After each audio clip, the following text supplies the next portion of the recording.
이재명 정부의 첫 세제 개편안이 발표됐습니다. 법인세와 증권거래세를 비롯해 여러 세금이 인상됩니다.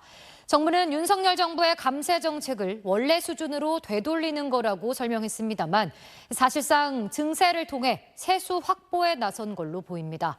먼저 최희선 기자의 보도입니다. 우선 법인세율이 2022년 이전 수준으로 돌아갑니다. 모든 과표 구간에서 세율이 1%포인트씩 올라 최고 세율은 24%에서 25%가 됩니다. 지난 정부에서 감세를 통해 경제 활력을 제고하고 결과적으로 세수도 증가할 거라는 선순환을 의도하였다고 봅니다만 최근의 경제 상황과 세수 감소를 고려해 보면 현재로서는 실제 정책의 효과가 있었다는 것을 확인하기 곤란하다라고 생각을 합니다. 증권 거래세율도 지금보다 0.05%포인트씩 인상됩니다. 금융투자소득세 도입을 전제로 지난 3년간 증권 거래세율을 내렸지만 금융투자소득세만 폐지된 상태고 증시 활성화에 미치는 영향도 불분명했다는 이유를 들었습니다. 주식 양도세를 내는 대주주 기준도 종목당 50억 원 이상 보유에서 10억 원 이상으로 강화됩니다.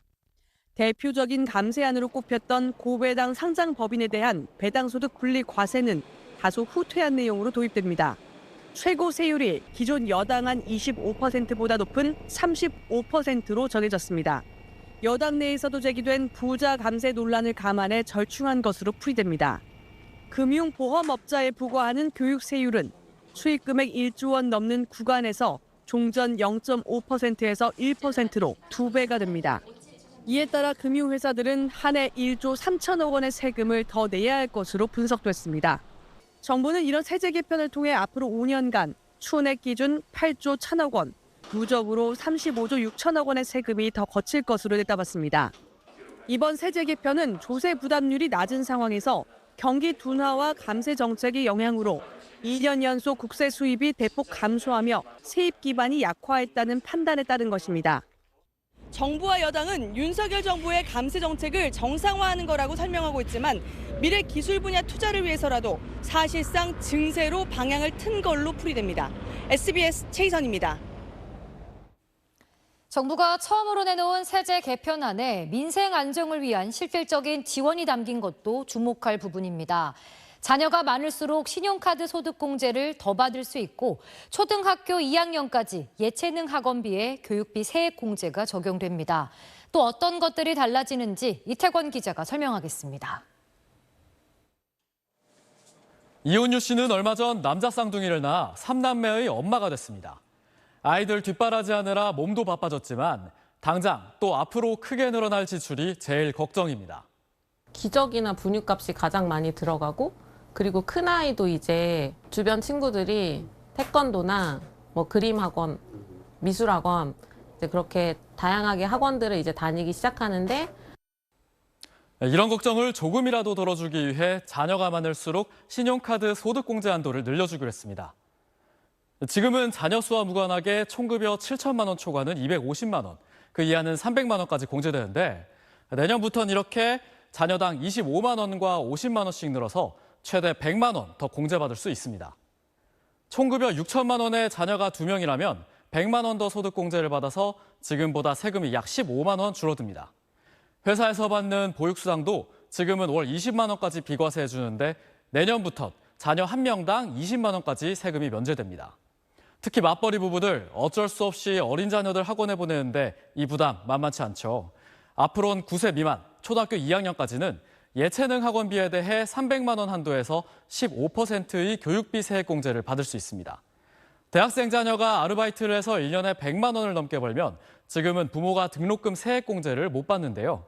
이 조건도 없어져 대학생 자녀가 얼마를 벌든 세액공제 받을 수 있게 됩니다. 총급여 8천만 원 이하 무주택 세대주는 월세 세액공제를 받을 수 있는데요. 직장 때문에 다른 시군에 사는 주말 부부는 앞으로 각자가 월세 세액공제를 받을 수 있습니다.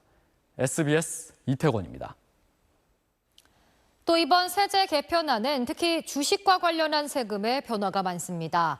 배당을 장려하는 세제가 도입되긴 했지만 전반적으로 증시와 관련해 세 부담이 더 무거워지면서 주식 투자자들 사이에선 불만도 나왔습니다. 이번 세제 개편안에 대한 반응이 어떤지 노동규 기자가 들어봤습니다. 증권 거래세율을 다시 2023년 수준으로 인상하겠다는 정부 안에 개인 투자자들은 불만입니다. 부동산 세금은 건드리지 않고 개미들이 내는 세금만 올린다는 겁니다. 5,000포인트다 뭐 활성화한다 이제 숙이면서 결국 세금 결과 나면 거기서 거래세 세금 거둬 들어가니까. 주식 양도세를 물리는 대주주 기준을 강화하는 방안을 두고는 연말마다 세금 회피 목적의 매도 물량이 쏟아져 나오지 않을까 우려하는 시각도 있습니다. 코스피가 사상 최고점을 찍은 2021년 개인 투자자들은 연말 폐장을 앞두고 6거래일간 8조 5천억 원어치를 순매도한 바 있습니다.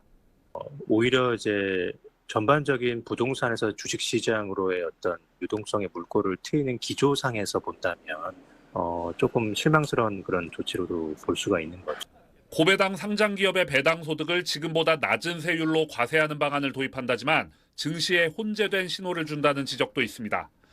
이번 세제 개편으로 더 걷게 되는 세금 8조 1천억 원 가운데 7조 원 가까이가 법인세와 증권거래세 증가분입니다.